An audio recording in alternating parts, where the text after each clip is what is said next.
Қайырлы күн достар, бүгін біз жұмысынан айырылған себепті жәрдемақыға қалай өтініш жібереміз сол жайлы айтатын боламыз. Ең алдымен Google-ға еңбек kz деп жазамыз. Электронная биржа труда деген кіреміз. Осы жерде енді IT батырмасын басамыз. Әртүрлі тәсілдермен кіруге болады. Біз енді YouGov арқылы кіреміз.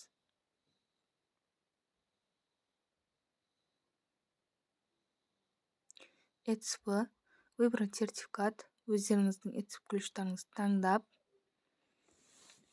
паролін енгізіп кіретін боламыз.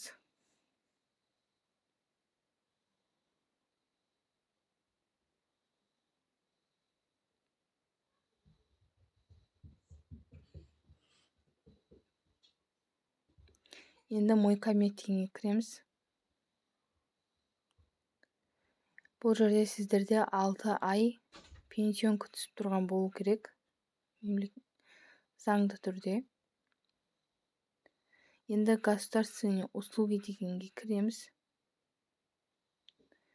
Осы жерде выплата по потере работы дегенге кіреміз.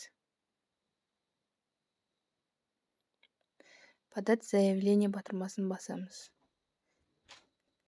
Өзіңіздің 20 сандық номер енгіземіз бірінші бағанға. Одан кейін галочка қоятын боламыз. Согласен деп. Енді отправить батырмасын басамыз. ЭЦП өзіміздің ЭЦП ключімізді таңдап эрсамен қол қоятын боламыз. Пароль енгіземіз. Міне бізде жіберілді. Заявление успешно отправлено. Статус заявления на рассмотрение деп тұр. Енді бізге 6 жұмыс күнде жауап келетін болады. Бізбен болғандарыңызға рахмет.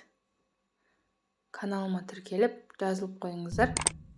Басқа да жақсы ақпараттармен бөлісетін боламын.